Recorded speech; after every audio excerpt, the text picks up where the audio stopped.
बिस्मिल्लाहिर्रहमानिर्रहीम।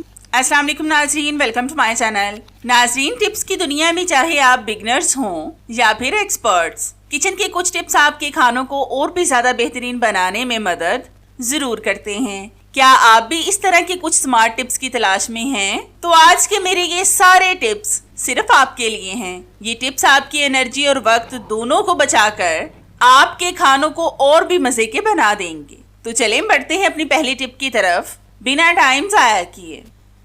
ये टिप तो मेरी सुपर से भी ऊपर है। आपने अक्सर देखा होगा कि हमारी आर्टिफिशियल ज्वेलरी पड़ी पड़ी बहुत ज्यादा काली हो जाती है। इस ज्वेलरी के भी रेट्स आसमानों से बातें कर रहे हैं। अगर ये हमारी किसी गलती की वजह से काली हो जाए या फिर खराब हो जाए तो हमें बहुत ज्यादा दुख होता है। आज मैं आपको ऐसा आसान सा हल बताऊंगी जिससे आपकी ज्वेलरी बिल्कुल नई जैसी हो जाएगी। तो इसके लिए आपने लेना है एक टमाटर। इसको आपने दरमियान से काट कर इनको अंदर से खाली कर लेना है। आपने ज्वेलरी को साफ करने के पहले बहुत से तरीके देखे होंगे, लेकिन आज से पहले आपने इस तरह का तरीका नहीं देखा होगा। मैं ज्यादातर इसी तरीके से अपनी ज्वेलरी को साफ करती हूँ। इस पेस्ट का भी हम इस्तेमाल करेंगे। हम इसको बेकार समझकर नहीं फेंकेंगे। आपने इस तरह से सारे टमाटर को अंदर से खाली कर लेना है।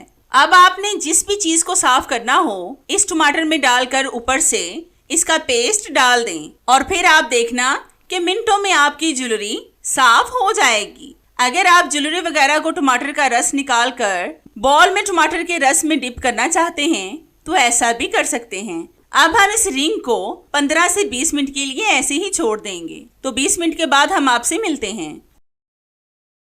हमारे 20 मिनट हो चुके हैं। अब हम इस रिंग को बाहर निकालकर टूथब्रश के साथ रब करेंगे। इस तरह के ब्रश इस्तेमाल के बाद हम बेकार समझकर फेंक देते हैं। आप उन ब्रशेस का भी इस्तेमाल कर सकते हैं, लेकिन इस ब्रश को मैंने किचन की चीजों को साफ करने के लिए अलग से रखा हुआ है, मतलब ये यूज किया हुआ नहीं है। तो आप देख सकते हैं कि हमारी रिंग कितनी ज्यादा साफ हो गई है। अब आप इसको वॉश करके पहने।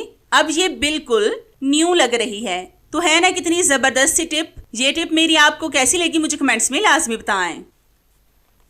तो इस टिप में मैं आपको बताऊंगी कि किस तरह से आप अपने कपड़ों को नए जैसा बना सकते हैं। तो इसके लिए सबसे पहले आपने बड़े से बॉल में लेना है पानी। पानी आपने ना ठंडा लेना है और ना ही गर्म, बस रूम टेम्परेचर का होना चाहिए। इसमें आपने डालना है 1 टेबल स्पून सर्फ। सर्फ आपने वही लेना है जो आप घर में इस्तेमाल करते हैं या जो आपको पसंद हो। फिर आपने इसमें डालना है थोड़ा सा एक्सपायर टैबलेट का पाउडर। अब हम इन दोनों चीजों को पानी में अच्छी तरह से हल करेंगे और फिर इसमें इस शर्ट को डालकर छोड़ देंगे तकरीबन 10 मिनट के लिए।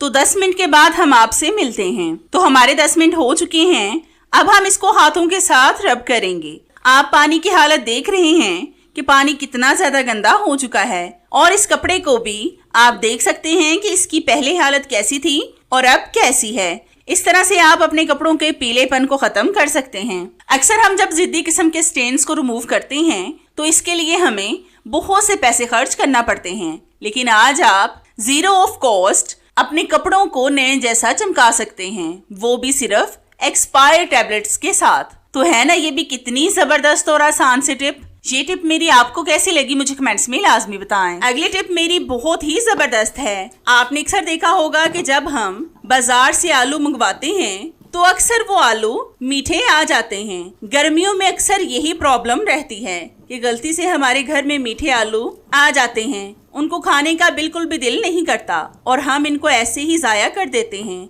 आज मैं आपको मीठे आलूओं को ठीक करने की बहुत जबरदस्त टिप बताऊंगी जिससे आपके आलू बिल्कुल ठीक हो जाएंगे। तो इसके लिए आपने करना ये है कि आलूओं को अपने हिसाब से काट लें। जितने पीस आप करते हैं उसी के हिसाब से। मैंने भी आलूओं को अपने हिसाब से काट लिया है। अब हम इसमें डालेंगे 4 टेबल स्पून सफेद सिरका, जिसको हम व्हाइट विनेगर भी कहते हैं, और ज्यादातर हम इसका इस्तेमाल चाइनीज फूड में करते हैं।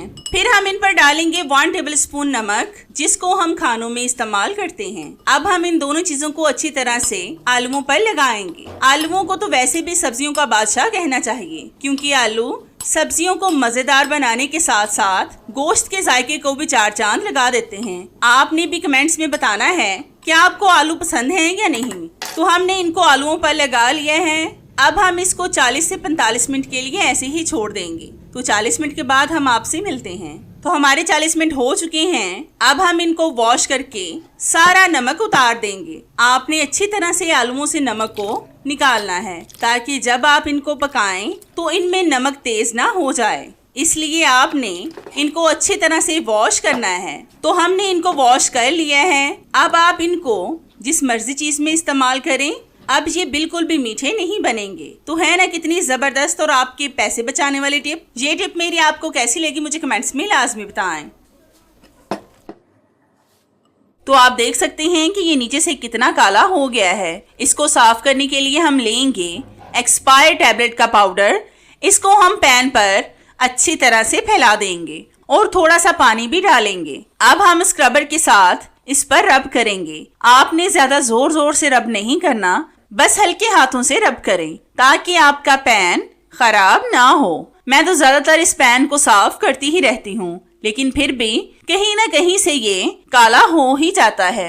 लेकिन ये बहुत बेस्ट तरीका है। इस तरीके से आप बहुत आसानी से इसको साफ कर सकते हैं। इससे ना तो इसका पेंट खराब होगा और ना ही आपके पैसे जाया होंगे। तो आप देख रहे हैं कि ये पैन साफ हो गया है और बिना नुकसान पहुंचाए हमने इसके कालेपन को साफ कर लिया है। तो है ना ये भी कितनी आसान सी टिप। ये टिप मेरी आपको कैसी लगी मुझे कमेंट्स में लाजमी बताएं। ये टिप मेरी बहुत ही जबरदस्त है।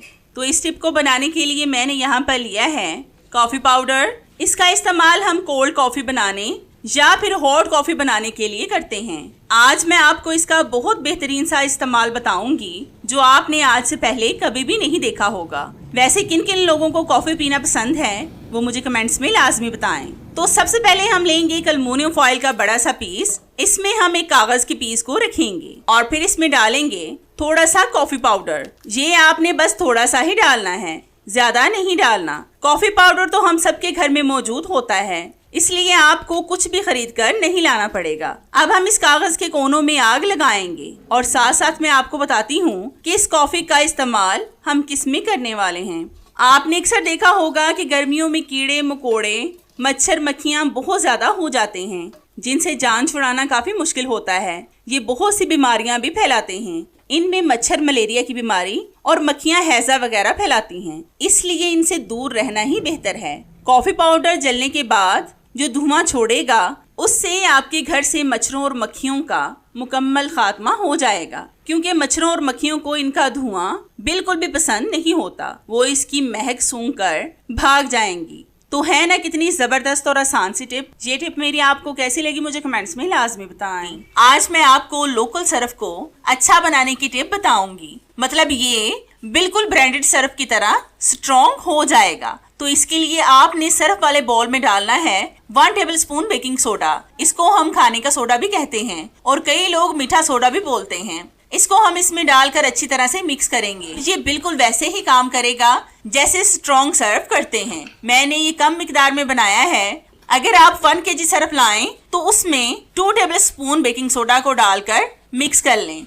मतलब अगर आप पाव में डालेंगे तो 1/2 टेबलस्पून, आधा किलो में डालेंगे तो 1 टेबलस्पून। मतलब इसी हिसाब से आपने इसकी मिकदार बढ़ा देनी है। तो है ना ये कितनी जबरदस्त और आसान सी टिप। ये टिप मेरी आपको कैसी लगी मुझे कमेंट्स में लाजमी बताएं। जब भी आपके बिस्तर वगैरह पर सुई गिर जाए तो आपने लेना है मैग्नेट, जिसको हम मकनातीस भी बोलते हैं। ये मैंने आपको टिप बताने के लिए मकनातीस इस तरह का लिया है, क्योंकि मेरे पास कोई बड़ा मकनातीस मौजूद नहीं था। अगर आपके भी बिस्तर पर सुई गिर जाए तो आपने बड़ा मकनातीस लेकर इसको बिस्तर पर अच्छी तरह से रब करना है। जितनी भी सुइयां बिस्तर पर गिरी होंगी वो मकनातीस के साथ चिपक जाएंगी और फिर आप बड़ी परेशानी से बच जाएंगे। ये सिर्फ मैंने आपको टिप बताई है कि अगर आपके बिस्तर पर सुई गिर जाए तो आप किस तरीके से इसको उठा सकते हैं ताकि आप बहुत बड़ी प्रॉब्लम से बच सकें। तो है ना कितनी जबरदस्त और फायदेमंद टिप। ये टिप मेरी आपको कैसी लगी मुझे कमेंट्स में लाजमी बताएं।